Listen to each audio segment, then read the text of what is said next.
Good morning. You're watching Daybreak on Bloomberg Quint Live, and I'm Alex Matthew. First, the headlines this morning.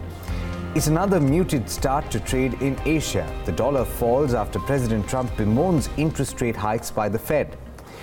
India's aviation industry registers a 21% growth in passenger traffic for the month of July, led by market leader Indigo, whose passenger growth is the highest in 18 months. Data from the telecom regulator shows Reliance Jio added nearly 1 crore new connections in June. And senior government officials tell Bloomberg Quint that central PSUs may be asked to create special purpose vehicles to monetize their non-core assets. And finally, Vinesh Fogart has won India's second gold medal at the ongoing Asian Games in Jakarta. Turning to the US markets, Wall Street's major indices rose on Monday over optimism on trade talks between the United States and China, though they fell from session highs after reports that President Donald Trump criticized the Federal Reserve's raising of interest rates. Abigail Doolittle of Bloomberg News tells you exactly what happened in that Wall Street session in this report. Stocks finished higher in Monday's Wall Street session. The three major averages up for a third day in a row. The Dow was up by nearly 0.4%. The S&P 500 up by more than 0.2%. And similar to last week, the tech-heavy Nasdaq underperformed, up just fractionally on the day. Now, relative to sector composition, 8 of the 11 S&P 500 sectors were higher. Among the 3 down sectors, though, tech. Now, the overall decline wasn't big, but some of the big tech names were behind that small decline, including Apple, after putting in an all-time high earlier on in the session. The shares reversed lower, down more than 1%. Microsoft, Intel, and Facebook also lower, apparently on a lack of news, perhaps suggesting there's some sort of a rotation out of technology. Time will tell. Turning to other sectors, consumer discretionary was solid. Netflix gaining by 3.5%, its first up day in 7. We also had some of the retailers trading higher, including the department stores, which were up ahead of Kohl's quarterly report on Tuesday. Kohl's popping higher, Macy's and Nordstrom. It'll be interesting what those results bring. And Nike, an all-time high on positive commentary from some of the Wall Street banks. That gave a bullish tailwind to both Lululemon and Under Armour.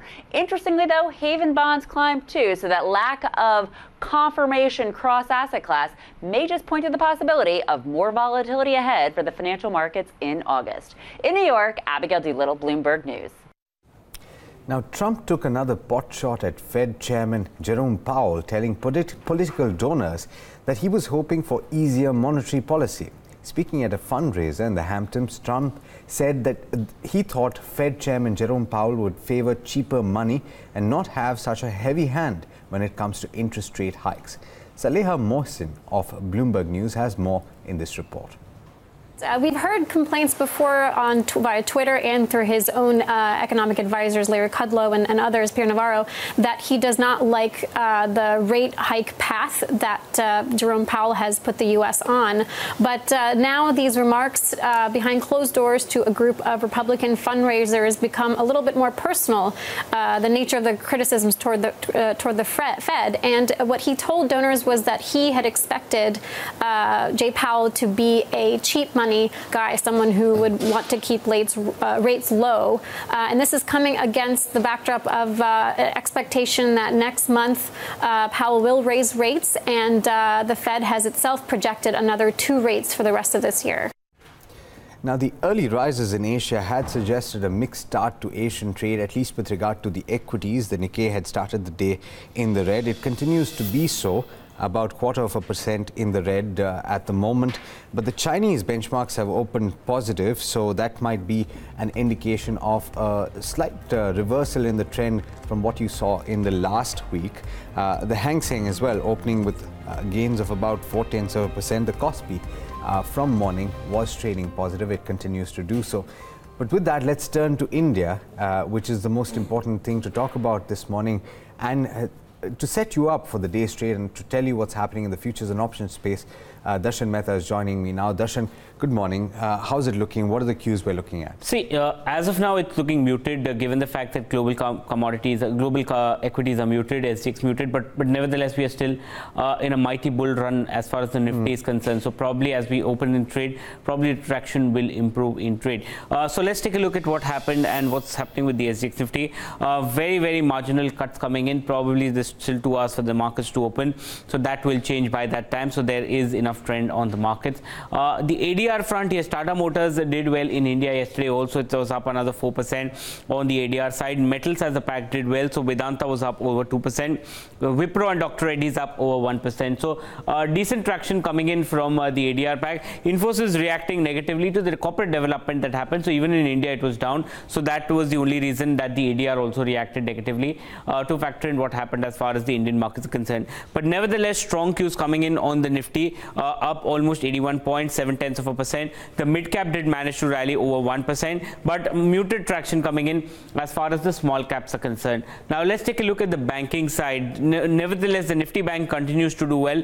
It's the Nifty PSU banking index that is doing extremely well. So after the big move that we saw on Friday, another 2% move that we saw on the Nifty PSU banking index. Some of the other sectors that managed to do well was the infra sector, the metal counter, and the oil sector. So all these sectors did well in trade yesterday. Now, if you're looking at which were the sectors which have done well this month, the pharma index continues to do well. It's up another 7%. FMCG up 4%. You know, you have your counters, you have your Britannias and your Godrej Consumers and Nestle's, HUL, all of them trading at record highs. So the FMCG index doing well. And metal has had a good month of late. It's up almost 4% this month. None of the sectors actually ended with a negative bias as far as this month is concerned, indicating the underlying strength that we're seeing.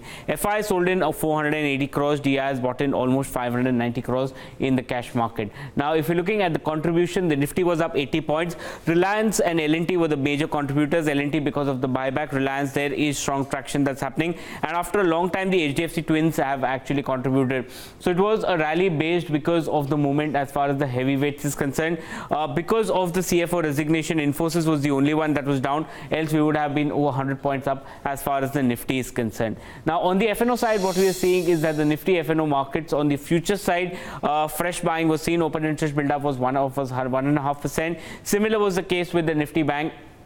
Fresh strong positions were seen on the Nifty Bank also. Now, where are positions being taken? You can see that, you know, put writers are extremely aggressive, even at 10,500 and 11,500 and 11,600. And call writers have actually shed positions at all levels, indicating that, you know, the markets are moving up and they are losing significantly amount of money in writing these calls. So it's no doubt it's a bullish trend that we are seeing. If you're looking at the total open interest, and you can come to see where the concentration is, yes, 11,400. 11,500 also, there is enough positions that are being taken. Now, if 11,600 is taken by force, again you will see significant amount of writing on the puts and unwinding of the call. So it no doubt it's a very, very bullish trend, but there will be some bit of resistance that the market will see at the 11,600 level. Now, if you're looking at the counters in the FNO band, Adani Power, Jain Irrigation and Raymond are in the FNO band at this point of time. Couple of stocks come out of the FNO band, and that is Adani Enterprises and Jet Airways. These two counters are out of the FNO side. As far as the PCR is concerned, the Nifty PCR is at 1.72 increase since the market did manage to move up, and the Nifty Bank PCR also managed to inch up to 1.41. A couple of stocks that I want to point out. First of all, DV's Lab moved up on high open interest build up of 20%, 21%. Stock trading at record highs. The momentum will continue. Sudden spike came in Amara Raja in the last half an hour of trade. Open interest build up of 18% on the long side. So I'll clearly watch out for this counter. TVS Motors 10% open interest build up of, and the counter moved 4%. Yesterday, two-wheelers as a pack did well. Again, TVS probably there could be a little more short squeeze that could happen. And finally, you have Federal Bank which saw open interest build up of 15% on the short side. The impact clearly coming in because of the Kerala floods and the management commentary, and fresh short positions are taken on that counter. So that's the trend that we're seeing, Alex. All right, Darshan, we'll have to wait and watch to see whether Nifty breaches another all-time high, but soon enough we'll find out about that. Let's turn to the other market where there's been a lot of volatility and in fact a lot to talk about. I'm talking about the rupee and the bond market, of course. Saloni Dhanuka is here with all the updates there. Good morning, Saloni. Good morning, Alex. So the rupee yesterday, along with other Asian currencies, strengthened versus US dollar on optimism that trade tensions between US and China will ease after planned talks due this week. The rupee rebounded from all-time lows yesterday and ended 33 paise higher at 69.83 levels against the dollar. Remember, the home unit gained almost 0.8% yesterday. It's most since 25th May. Well, speaking of the bond market, sovereign bonds also gained yesterday as 10-year benchmark bond yield dropped nearly 2 basis points to end at 7.84%. On the global front, dollar index weakened past the 96 mark and now trades lower for the fifth consecutive session. It trades near 95.5 mark. The dollar slipped against major currencies yesterday, largely after US President Donald Trump complained about Fed's decision to raise interest rates. That apart, US President also accused China and Europe of manipulating their currencies. Despite that, we have seen Euro picking up against the dollar yesterday. It ended 0.4% higher versus the greenback. Traders now turn their attention to the week's main event, that is Fed minutes, which is scheduled tomorrow, and Jackson Hole Symposium later this week. And lastly, speaking of dollar rupee, now it is trading at 69.76 levels against the dollar in the non-deliverable forward markets, which indicates a flat to positive opening for Indian rupee in today's trade, Alex. All right, thanks so much for that, Saloni. Now, the government is apparently working towards a new framework to monetize non-core assets of state-owned companies. This new proposal is set to be floated as the existing framework is not yielding results. Kunjori tells you exactly what is on the cards in this exclusive. The government may ask state-owned entities to park their non-core assets into a special purpose vehicle for monetization.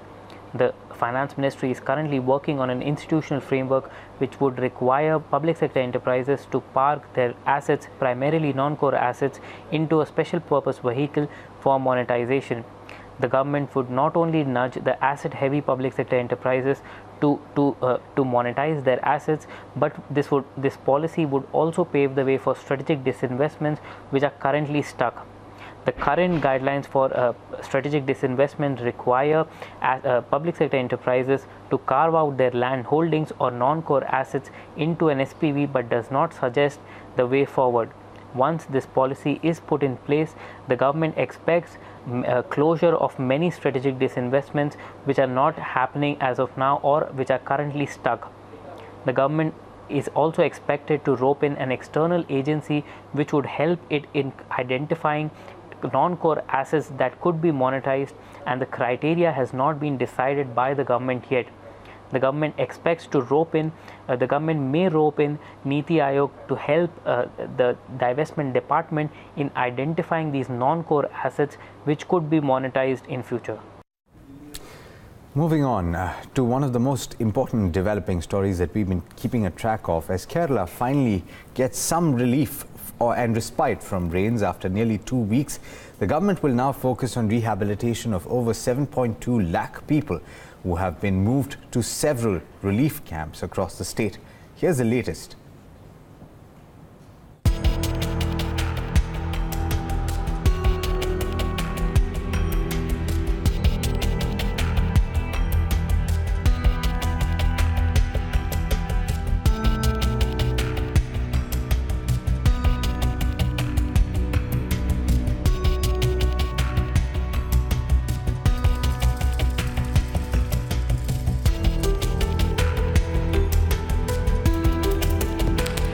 We have things like shelter boxes and all, which is designed by Rotary International. Already one consignment of 200 shelter boxes have been shipped from Calcutta. These are very sturdy boxes which contain everything that one household may require to start their life there. Things like a tarpaulin, tent, mosquito net, containers, lots, everything in one big metal trunk. So it's a long-drawn plan which we have, and we are going to sit with the administration also maybe in a couple of days' time.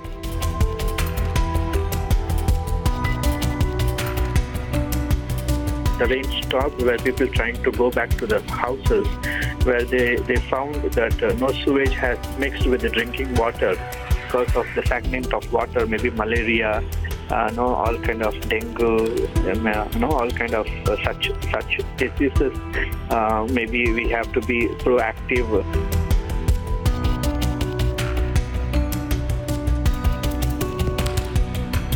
We are looking for chlorination tablets, for instance, to purify water. Because a lot of people, a lot of the wells in all of these places have been entirely contaminated. So before we can use any of this water, we can't keep depending on people sending in bottled water from places. So when we start using well water, we want to be completely sure that it is safe. We're also looking to clean these places completely. In fact, volunteers have been signing up to clean these houses and areas thoroughly before we allow people to go back home.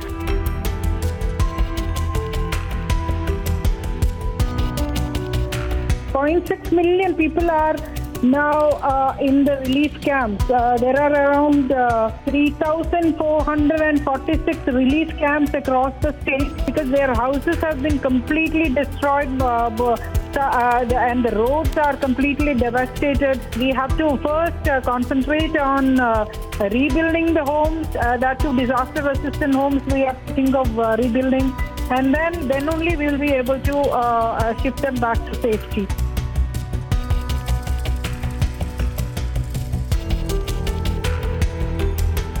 Brought Kochi back to the air map. A lot of hard work has gone in by all the stakeholders, whether you call it the state administration, the Cochin municipality, then AAI people came, the CISF, the Air India people, all the flights which we can accommodate, that is, the size of the aircraft cannot be more than a Boeing 737 because of the restricted length of the runway at Kochi. So the only problem which we are facing is the runway shortage and all the infrastructure for handling passengers.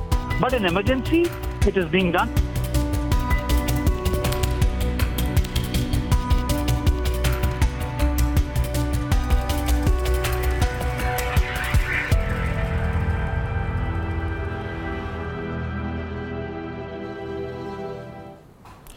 Now, there are clearly various ways that you can contribute. If you haven't seen the links yet, you can find the story on the website that tells you how you can contribute to the relief efforts that are ongoing in Kerala. Moving on now, Shraddha Babla is joining us with the stocks in news. Shraddha, what are the stocks on your list today? Good morning. Good morning, Alex. I'm going to start off with Goa Carbon, which has filed an application to the Supreme Court to include calcination process along with aluminium for exemption with respect to the pet coke import ban. They have said that the ministry order will otherwise impact their ability to import green petroleum coke, which is essential for their production. So that's one stock to watch. As also FTC Limited, they have received 8 observations under Form 483 from the US FDA, and this is for their Aurangabad unit, so some negative reaction likely there. Max Ventures is the third stock on the list, and this is on the back of ET report, which says that Max Estates is set to invest 1,500 crores in office realty, and the realty arm of Max Ventures will borrow 770 crores over a 3-year period for its project. You also have a couple of interesting bulk deals. Yesterday, in case of Team Lease Services, you have Gaja Capital and GPE India together, who sold 3.27% stake in the company, and the shares are worth about 148 crores. You remember earlier in April also they had offloaded some stake. On the other hand, Franklin Templeton Investment Funds bought 2.82% and Kuwait Investment Authority picked up about 0.5% stake. The other bulk deal was Vadilal Industries, the stock which was locked at a 20% lower circuit yesterday. Ashish Kacholia has sold 5% stake in the company out of the 7.2% stake that he held as of 30th June. And Porunju Elliott's EQ India fund has bought about 0.67% stake. So let's see how that one reacts. Newgen Software Technologies is another one where Malabar India fund has bought 1.4% stake. The seller was Birla Sun Life Mutual Fund. The stock again ended about 3.5% stronger yesterday. Possible to see some more up move on the back of this development. And finally, DCM Shriram Industries, where the promoters have picked up 1.55% stake in the company over the July 2nd to August 17th period. So all of these names to watch out for, Alex. All right, thanks so much for that, Shraddha. Now, there are several stories that you'll find on the website, bloombergquint.com. If you do log on at this moment, I'm only going to tell you about a couple of them.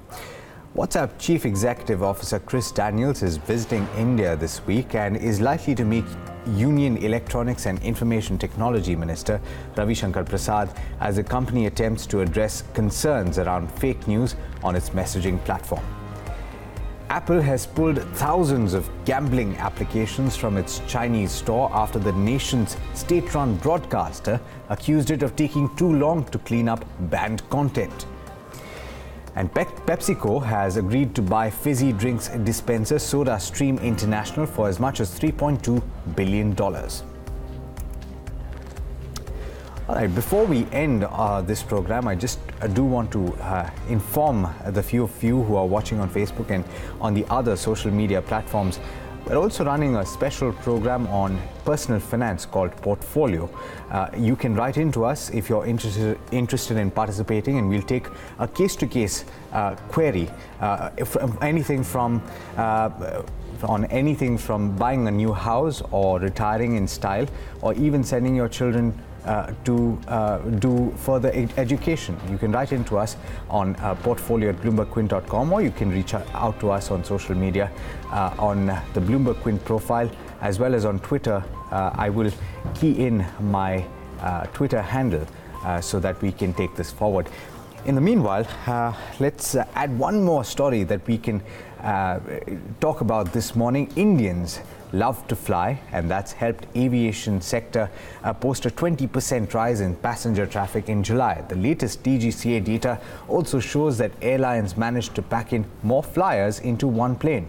Samit Sarkar is here with all the details. Samit, over to you. So despite the end of tourist season, the passenger growth in the domestic market for the aviation industry was very strong. Compared to last year, the passenger growth was nearly 21%, better than the growth rate seen in the holiday month of May. So you can see here the passenger growth rate has been increasing despite the end of tourist season in the month of July. Now this strong passenger growth was led by the market leader IndiGo. Now the company's passenger growth was 31.5%, the highest passenger growth seen by the company in the last 18 months. Back in Jan 2017, the company had reported a passenger growth of close to 40%, and now in the month of July, it has reported a growth rate of around 31.5%. Also, this passenger growth rate of 31.5% is nearly 11 percentage points higher compared to the industry growth rate of 21%, and this is purely on the back of capacity addition seen by the company on the front of IndiGo. Now, other than IndiGo, the passenger growth rate for other major operators, that is Jet Airways, Air India and SpiceJet, now that has remained weak. For Air India, it grew only 10.7%, and it has been on a declining trend for the fourth consecutive month. That is for Air India. For Jet Airways, the passenger growth was 4.2%. Now this is higher than the last month what company reported, but is way below the industry average of 21%. For SpiceJet, the passenger growth was only 5.1%. Now it has been declining, and this is the lowest ever passenger growth number reported by SpiceJet in the last 33 months, and this is because of lack of capacity addition and because of competition seen by SpiceJet on its routes. Now if you see the passenger load factor, that is the capacity utilization, now that has improved for all the operators in the month of July compared to last month, that is June 2018. For Air India, it has improved to 82.3%, for Jet Airways to 83.9%, for IndiGo it has increased to 88.7%, while for SpiceJet it has increased marginally to 93.8%, and this is the 39th consecutive month where SpiceJet has been able to report a 90% plus passenger load factor. Now if you see on the market share front, IndiGo's market share has been again increased to 42%, and this 42% level of IndiGo's market share is the highest seen by the company in the last 20 months. Lastly, on the flight cancellation rate, if you see for IndiGo, the flight cancellation rate has now come down to just 0.09%, and it has declined, and this clearly shows that the engine issues are now behind for IndiGo, as it has reported in flight cancellation rate of only 0.09%. All right, thanks so much for that, Samit. That's a wrap on everything that you need to know ahead of this morning's trade. Daybreak is over, but up next is all you need to know. Do stay tuned. This is Bloomberg Quint.